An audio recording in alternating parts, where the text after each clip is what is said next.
sjukaste jag sett!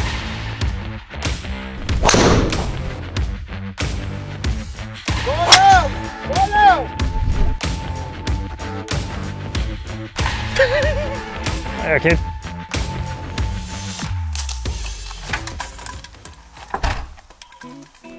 Säg god dag och hjärtligt välkomna till detta avsnittet som egentligen ska handla om dig, Oskar. Ja, och bara mig. Det ska bara handla om dig. Ja. För jag bad ju att ni som tittar ska skicka in lite frågor. Ja. Ska sätta dig på lite heta stolen när det kommer till golf och fitting, klubbor och så vidare. Så att jag har ju fått in massa frågor på Instagram. Kul. Som jag tänkte ställa till dig. Ja. Och du vet ju faktiskt inte vad det är för frågor. Ja, inte den blekaste aning. Jag scrollat igenom inte. Det kan bli spännande. Ja. Kan det bli. Så att det är det vi ska göra idag. Lite ny miljö, lite mer laid back känsla har vi idag. Vilket bibliotek är vi på? Är det stadsbiblioteket eller? Det skulle det kunna vara. Men det symboliserar en värld av kunskap. Okej. Tänker jag. Ja, då är jag med. Så att det är ju lite din värld här då. Ja. Men jag tänker för att börja bara komma igång. Så ska vi köra 5 snabba. 5 snabba. Det är bara liksom så här. Det här är ingenting som har skickats in utan det här är bara för att snabba, värma Oskar. upp dig. Sådär. Så att då undrar jag kort och gott Hio eller Albatross? Kan man inte göra båda samma? Förlåt, det ska vara snabba. Albatross. Vill du helst vinna längsta drive eller närmast hål? Längsta drive. Kött eller veganskt? Kött.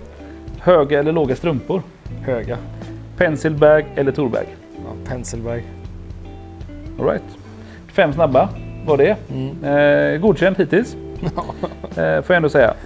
Men jag tänker vi hoppar rakt in på frågorna som jag har här då i vårat lilla frågeformulär. Ja.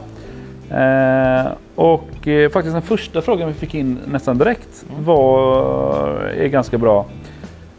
Och då den lyder så här. Skaft wedge. Vad ska man tänka på? Ska vi ha samma som i järnen eller anpassade för wedgar? Ja, men bra fråga. Det här var ju en liten fråga som vi redan har touchat lite på. När vi pratade om Oskars skaftskola där i början, vilken längd på skaft och så. Ja, precis. Då pratade vi faktiskt lite wedge-skaft. Det jag skulle säga där, det är att normalt sett tyngre wedge-skaft är oftast bra. Att ha någonting som är lite tyngre i till exempel lob wedge, sun wedge som inte slår riktigt fullt. Jättebra. Varför? Nej, men lite mer kontroll. Vi liksom får bättre flykt på den. Jag skulle säga att det är mycket lättare att slå raka wedgar med tyngre skaft. Och få rätt flykt på det och sådär. Rätt känsla, lättare att hitta liksom vad lägsta punkten är i svingen och sådär. Och då antar jag fladdrigt. att vi pratar också tyngre i förhållande till järnklubbor. Korrekt. Och sen kan man ju ha jättetunga skaft i järnklubben och då kanske man inte behöver gå så där mycket tyngre i wedgarna. Men oftast, säg att vi spelar en wedge-uppsättning 50, 54, 58. 50 grader sätter jag nästan alltid samma skaft som dina järnklubbor. Så säg att du spelar Nippon Modus 120. Då har du Nippon Modus 120 i 50 grader. Eller gap wedge ändå, om vi kallar det. Sen finns det ju folk som använder sin sun wedge som en distansklubb också. Då kanske man sätter Nippon Modus 120 där också om man använder mycket för fullslag. Och sen ett vanligt wedge-skaft då i 58. Spelar vi till exempel Dynamic Gold X100 som många på touren spelar. Många utav dem har X100 i 50 grader, S400 i 54-58. Så att S400 väger ju faktiskt 2 gram mer där. Så att det är lite tyngre är det. Men som sagt, har vi tunga järnskaft så men så kort och gott på den frågan. Där du slår fulla slag. Kanske hålla sig till samma skaft som håller sina järn. Absolut. Kanske något mer specifikt wedge-skaft, lite tyngre skaft på den högsta eller två högsta loften. Ja, och där märker vi ganska stor skillnad i fitting också när vi har stått och slagit lite tyngre skaft att det känns mycket bättre. Coolt. Hoppas ni var nöjda med det svaret, för här kommer nästa fråga. Hur ofta bör man uppdatera / uppgradera utrustningen i bagen? Allt från putter till driver. Så putter kan vi ha i många år. Om vi hittar en sån här ögonsten som vi verkligen gillar, den tycker jag ändå man kan ha ett tag. Och sen har vi rätt utprovade grejer så skulle jag vilja se att man kan ha ett järnset någonstans mellan 4 och 7 år utan problem. Beroende på hur mycket vi spelar, för vi sliter ju även i järnklubborna. Så att säga att vi spelar mycket, 4 år ganska rimligt, 7 år om vi spelar lite mindre. Sådär. Driver skulle jag säga att det har hänt tillräckligt mycket i teknologin var 4:e år för att det ska vara värt att testa en ny produkt och byta. Så att om vi har en väl utprovad driver och det släpps en ny driver, absolut det kan vara kul att byta, men vi kanske inte kan se 10 meter ökning. Nej. Men 4 år senare så kan vi nog förmodligen göra det. Ja. Så det skulle jag säga, som tumregel så brukar jag säga 4 år på driver, 4 år på woods generellt. Och lite längre på järn. Men jag tänkte om jag får ställa en följdfråga där då. Någonting som man kanske egentligen bör byta oftare. Wedgar. Absolut. Många tror att man behöver byta wedgar, eller att proffsen byter wedgar varje vecka. Riktigt så ofta behöver vi inte byta wedgar. Också... Men för den alldagliga härliga golfaren som är ute där. Alltså vad skulle du säga när det är rimligt att byta wedgar? Alltså, byter man alla bara på samma gång? Är det vissa som slits mer, vissa som slits mindre? Jag skulle säga så här, 50 grader kan vi nog ungefär byta varje gång vi byter järnset. 54 och 58 eller 56, 60 oftare. 60 grader skulle jag nästan vilja säga spelar vi mycket varje år. Spelar vi lite halvmycket sådär. Så nu ligger jag väl på typ 30 runder på ett år. Jag skulle absolut byta min 60 grader varje år, för min är redan utnött sen i vintras. Liksom. Sen är det väl mycket också tänker beroende på hur mycket du tränar. Ja, alltså, jag menar, framförallt tränar du mycket bunk till exempel med en 60 eller 56 och sådär. Du sliter ju väldigt mycket mer när du tränar sand. Ja, och så är det ju också. Så även om många säger att 60-graden behöver du byta oftast, eller 58. Är det 56an vi slår i bunken och 60-graden använder vi aldrig? Ja, men då är det klart som 56an är den vi byter. För den som används i sanden slits mest. Så där skulle jag ändå titta på det en gång varje höst i alla fall och se hur det ser ut. Få någon som kan och titta på det. Bra, då har vi lite koll på hur ofta man behöver byta grejer. Här kommer en fråga på norska. Och jag tänker att jag ger mig på det. Finnes lättspilte järn som också är konsistente på längder? Eller må man välja mellan disse? Ja, förstår du frågan? Jag förstår absolut. Och det här är för ni som inte förstår, bara sådär. Så frågan är alltså egentligen, finns det snälla förlåtande järn som också ger bra längdkontroll? Eller måste man välja mellan längdkontroll och distans? Skulle säga att det beror på hur mycket distans vi snackar om. Ska vi ha en järnklubba som går 20 meter längre än de befintliga klubborna utan att ändra teknik, så behöver vi nog ta bort lite längdkontroll för att nå den distansen, för att ta ner spinn och skicka upp den i höjden och sådär. Men idag finns det väldigt många bra klubbor i det segmentet som är smidda klubbor, snälla klubbor som ger dig en konstant längd. Som vilka modeller tänker du på då? Nej, men jag tänker Ping i230, jag tänker Titleist T200. Jag tänker, Callaways nya nu AI 200. Även deras T-Fusion, den testade vi lite där. Snäll klubba, men ganska konstant i längden. Sen kan vi ha mer där. Srixon ZX5. Mizuno 243. Men egentligen så det här, man kan säga att mellansegmentet från att bli extremt lättspelare till riktiga players iron har blivit så pass bra nu. Absolut. Att du kan hitta både distans och kontroll. Absolut. Och där vill vi till att vi gör en fitting. Om vi nu säger att du ska ha Titleist T200 och vi sätter ett AMT White i den. Då kanske vi får den här lågspinnsgrejen som kommer ut hett och lågt. Går långt, men det är ingen kontroll på det. Men om vi däremot sätter en klubba som är het från träffytan med ett skaft som spinner lite mer och går lite högre, då kanske vi får lite mer bollhastighet, får längd på det, men vi behåller spinnen konstant och höjden bra. Så kort och gott, det finns alternativ. Absolut. Man behöver inte alltid välja. Här har vi en ganska intressant fråga tycker jag. Okej, vad ska en tjej ha på sig på golfbanan för att se proffsig ut? Är jag rätt person att fråga den frågan? Jag vet inte. Jag tänker så här. Okej, om vi, du får svara hur du vill. Men jag tänker, du har ju ändå gått i college. Och sett mycket bra golf och spelat fina golfbanor och sådär. Om vi vänder på frågan och pratar mer generellt. Vad tycker du Alltså hur tycker du att en golfspelare ska se ut för att den ska vara proffsig idag? Nej men alltså generellt, vi behöver inte bara ta så, könsfack så, men jag kan tycka att instoppad tröja som kille tycker jag är absolut. Det är även som tjej om vi har shorts eller kjol på oss. På oss? Jo men sådär, men jag skulle säga snygg klädkod, rena skor. Nej, men klassisk golf. Du är lite mer klassisk golf. Jag är verkligen klassisk sådär. Men sen gillar jag det här oversize-stuket också. Ja. Det gör jag. Men jag såg att du spelar i hoodie på KM. Ja, det gjorde jag. Och jag kan tycka att det är okej. Ja. Det ser inte lika proffsigt ut som en merino-ullströja. Det gör det inte. Men det är okej.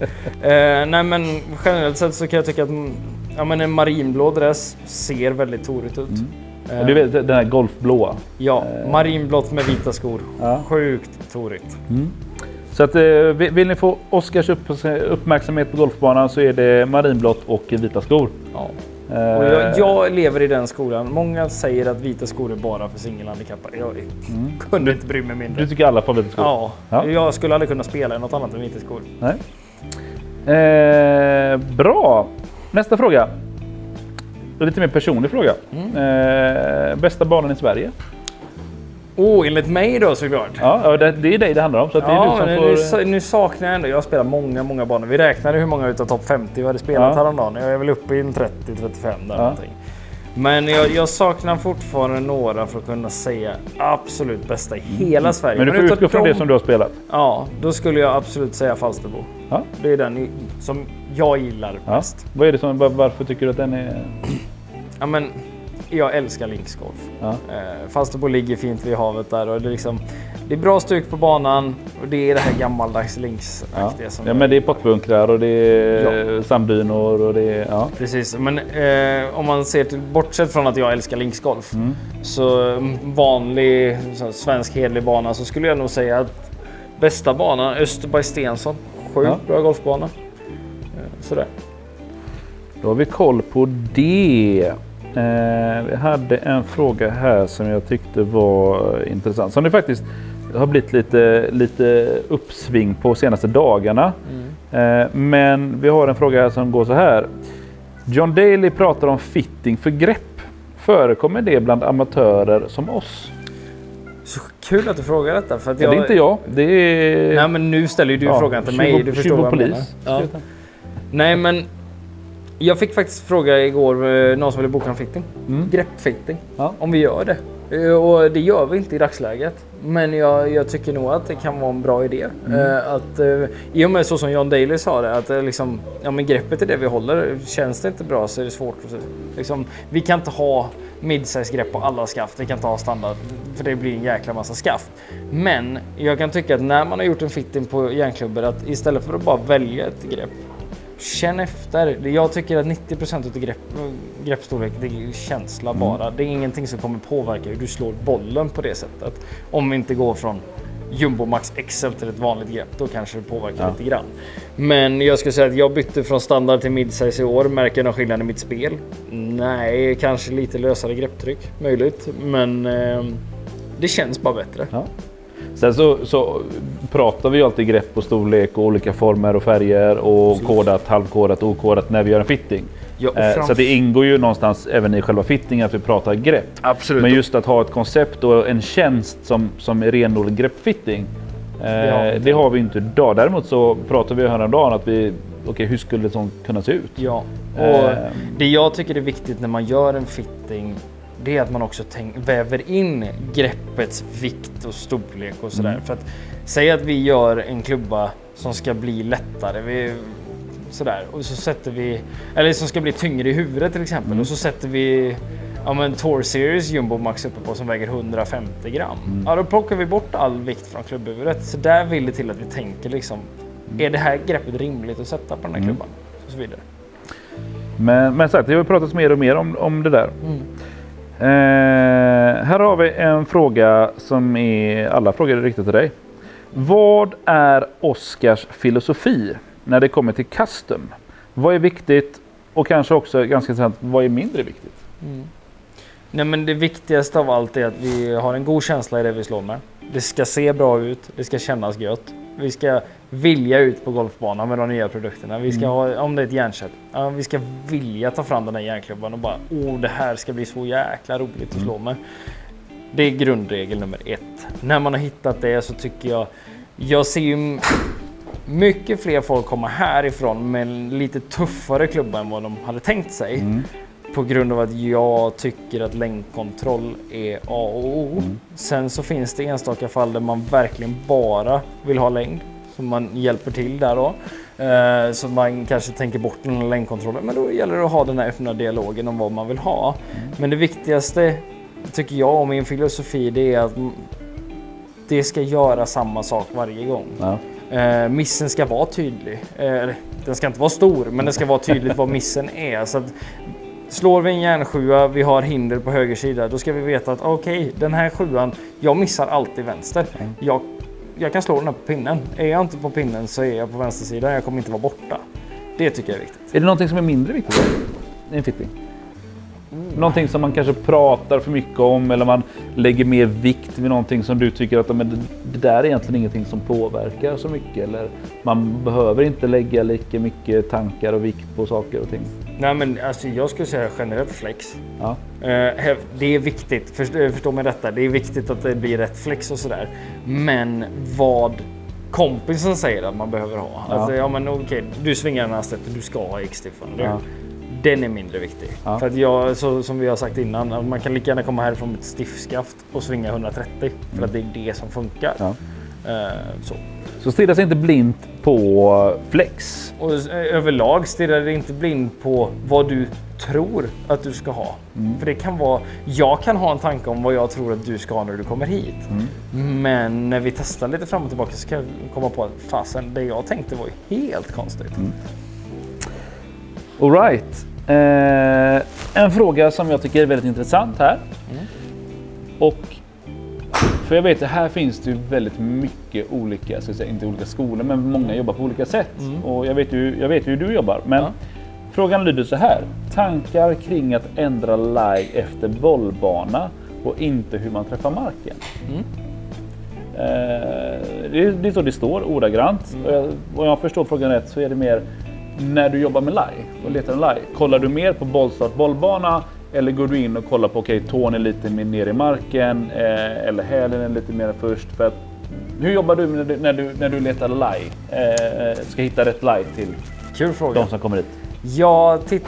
Jag använder aldrig en lieboard. Nej. Aldrig någonsin. Varför?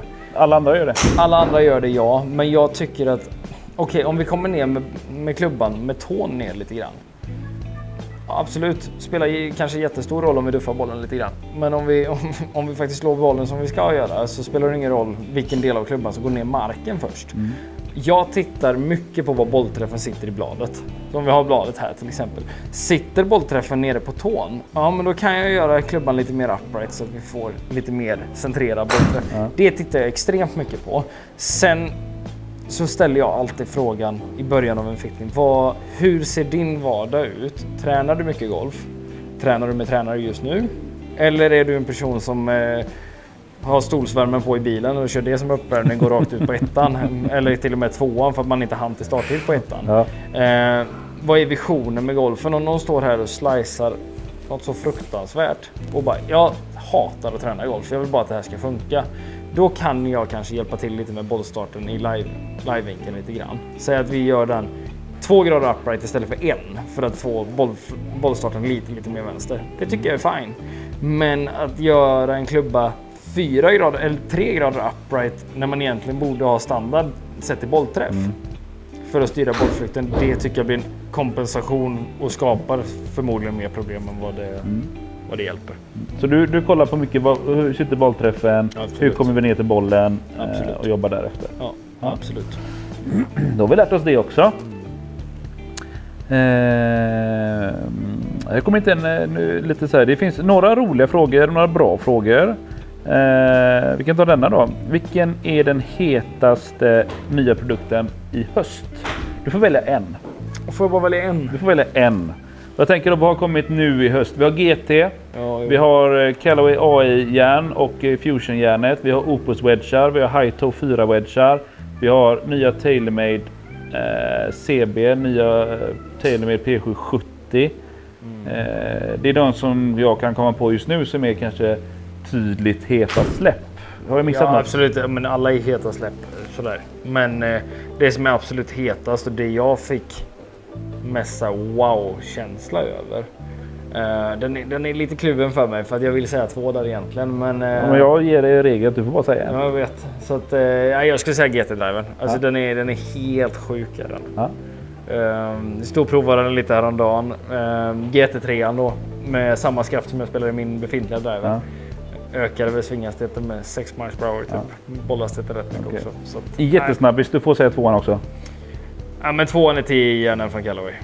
Jag blev sjukt imponerad av dem. 10 Fusion, då precis, de svarta. Ja. Precis, och ser man topplinjen på den, förstår att det här är en järnsjua som... Jag slår den för långt, absolut. Jag slår den 180 meter. Men för någon som saknar lite längd och vill ha kontroll, men ändå spela en snygg järnklubba. Alltså den topplinjen är så smalare än TCB-hjärnan som spelas på touren. Det är coolt alltså. Ja, den var nice. Bra, så då har vi lite tips på heta produkter. Vad är ditt personbästa? Är det någon som har frågat? Jag antar att det är på golfbanan då, typ en score. Skulle hoppas på det. Ja. Tävling eller... Ja, det träning? Framgår inte. Nej. Träning 65. Minus 7. Minus 7, ja. Minus 7. Och tävling är faktiskt boggifri minus 4. Ja. Det är ändå bra. 69 slag för att vara par 73, ja, men ändå. Och det leder oss inte, när vi pratar om det, leder oss inte en annan fråga. Vad har du handikapp? 0,7 har jag nu. 0,7. Men som jag säger till de flesta som frågar, vad har du i handikapp? Eller vad har du haft som bäst? Ja. Så skulle inte jag svara 0,7. Jag skulle svara 1,1. Ja. Det låg jag på 2016 med det gamla systemet. Ja. Och som 16-åring, det tyckte jag var bättre än 0,7 idag. Det är ju lättare att komma ner i handikappen nu när du inte måste tävla dig till ett lägre handikapp. Ja, exakt. Intressant, lite mer sån kanske värderingsfråga också. Alltså, är det värt att lägga 30 papp på Miura? Både ja och nej skulle jag säga. Alltså, det beror ju helt på vad du är ute efter. Är man ute Miura efter, uppenbarligen. Ja, men är man ute efter Miura-känslan, den kommer du inte hitta för 15 000 någon annanstans. Då är det där du får hamna. Kommer du spela 300 gånger bättre golf för att ha Miura-klubba i vägen?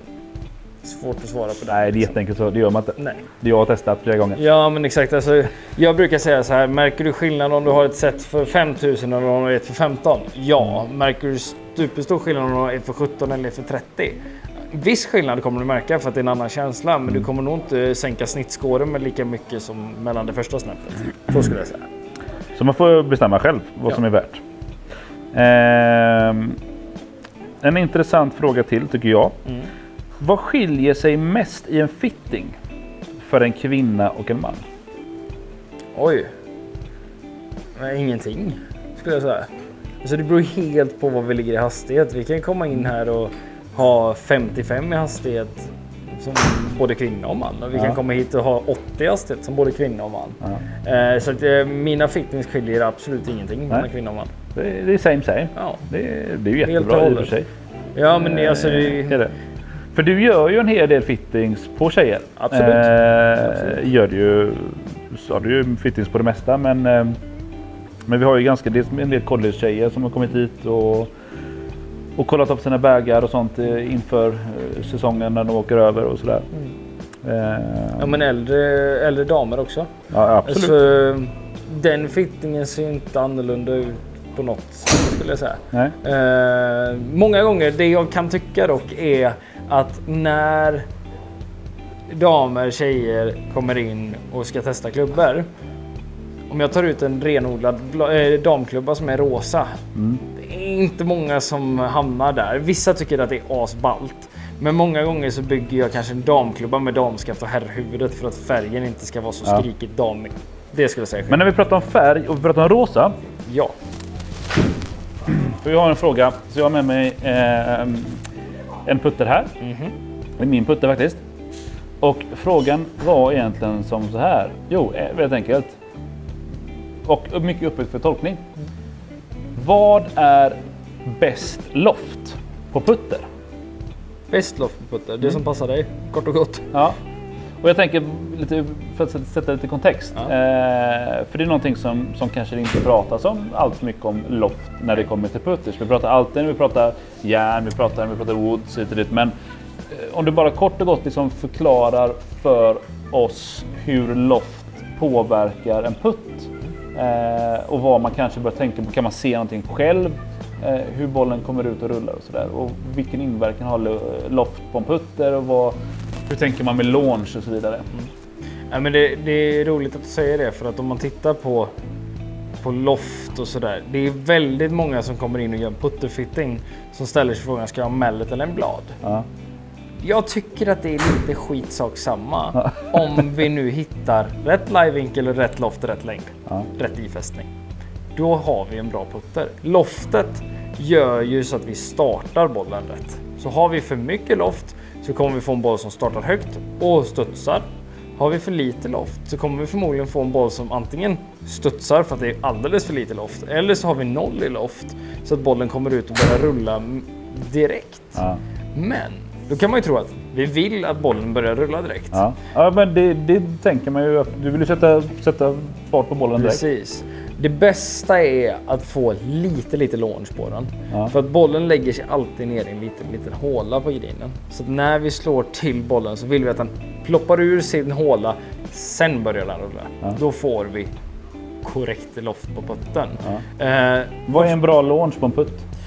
Bra fråga. Alltså det ser du egentligen enklast genom att ha en som mattan vi använder oss utav. Ja. Så vi ser att vi får rätt rull på den. För det här har ju också att göra med, är du upp eller ner på bollen? Ja. Vad behöver du för loft då? Har vi händerna fram? Har vi händerna bak? Lite sådär. Men kommer man in med runt, oftast är en putter 3 grader. Alltså kommer vi in runt 2-3 grader. Det brukar bli ganska bra. Ja. Jag testade tidigt i år och dra upp min putter till 4 graders loft. För det tänkte jag, det är torigt. Ja. Sjukt torigt med 4 grader loft. För så var det på skottis förr. Så att jag drog upp den till 4. Satt inte en putt. Inser att bollen lite framför mitten i min stans. Jag kanske inte så mycket forepress som jag tror att jag ville ha egentligen. Ja. Drog ner min putter till 2 grader i loft efter att ha gjort våran putterfitting. Ja. Helt annan värld. Ja. Nu får jag fint rull på putten. Ja. Så loft spelar roll, kan man säga. När det kommer till puttning. Vi ska börja runda av, ska vi göra. Men jag har en fråga här som är, tycker jag, ändå som vi får ganska ofta också. Men tippat eller otippat? Fördelar och nackdelar? Och då tänker jag att det är oftast man pratar ju woodskaft när vi pratar tippning. Yep. Om du börjar kort och gott, vad innebär tippning? Det är att vi kapar av skaftet nere vid klubbhuvudet för att göra skaftet styvare än vad flexen på skaftet är. För att göra tippen styvare helt enkelt. Sådär. Finns det några fördelar och nackdelar? Varför gör man det? Varför gör man det inte? Jag har lite olika filosofier där. Alltså det här är en tanke som slår mig ganska ofta. Vad gör egentligen tippningen? Ja. Jag tror ju att många gånger tippar man för att göra skaftet styvare. Om vi nu har någonting, ett skaft som är styvt i tippen men mjukt upp till. Och vi tippar det och flyttar liksom skaftet lite mer upp till. Då borde vi egentligen få ett mjukare skaft. Ja. Det är min tanke här. Om vi nu tar ett T-röd till exempel, Ventus T-röd som är styvt upp till och mjukt ner till och tippar det. Då borde det bli styvare. Det är lite den tanken jag går och tänker på sådär. Men oftast så tippar vi en halv tum för att hamna mitt emellan stiff och X. Sådär. Och tittar vi på en spon så tippas den oftast en halv tum mot vad driven tippas. Driven är oftast otippad från början. Spelar jag någon klubba som är tippad extra i min bag? Nej, det gör jag inte. Varför? Bra fråga. Jag är lite sugen på att tippa mitt skaft i järn 2 för att få tippen lite styvare egentligen. Men nej. Jag gräver mig inte för djupt i just tippning när vi testar skaft, utan bättre att hitta rätt känsla och hitta någonting som flyger bra sådär. Så egentligen, man kanske inte bör grotta ner sig allt för mycket i tippning? Absolut, det kan vara viktigt, men jag tror inte det är där det sitter för många. Som sagt, vi ska börja runda av den här lilla frågestunden. Men vi har fått en fråga här.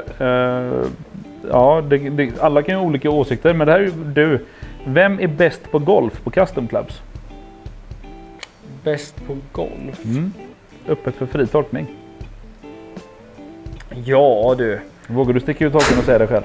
Nej, men jag skulle säga att jag är topp 2 i alla fall. Det skulle jag vilja säga. Men alltså, när det kommer till bäst på golf, när vi ser till hur mycket golf man faktiskt hinner spela som arbetande i golfbranschen, så hinner man inte spela så supermycket. Tyvärr. Man tror ju ofta det. Ja, du måste ju spela golf hela tiden. Nej, det gör man faktiskt inte.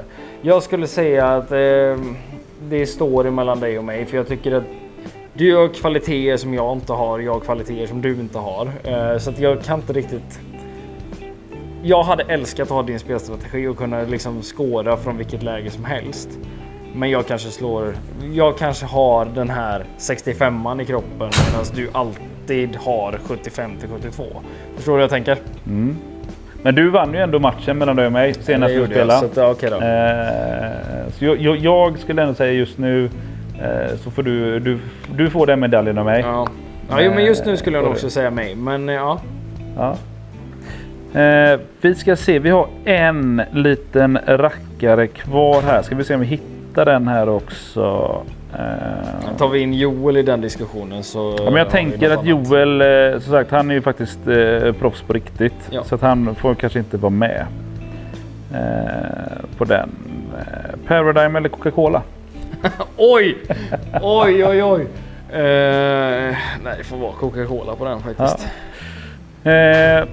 Det här vet jag faktiskt inte om du kan. Jag vet inte svaret. Men vi har fått in en jag vet inte om det är någon som vill testa det ordentligt. Vilket face har Scheffler i sitt huvud? Nya eller gamla stealth? Jag vet svaret. Frågan är om Oskar vet det. Nya eller gamla stealth? Facet i sin QV10 då, om andra ord. Ja, jag antar det. Det är så frågan är formulerad. Vilket ansikte har Scheffler i sitt huvud? Nya eller gamla stealth? Och det var en rolig fråga. Har du googlat upp svaret? Nej. För det här är faktiskt inget jag har koll på. Jag skulle chansa på att han skulle ha första generationens stealth i så fall. För den träffen tyckte jag var bättre. Ja. Det är din chansning. Så jag har ingen aning. Du har ingen aning. Jag tänker att han som har skickat in kan ju få berätta det här i kommentarerna. Men vad kul att han visste. Ja, det är precis.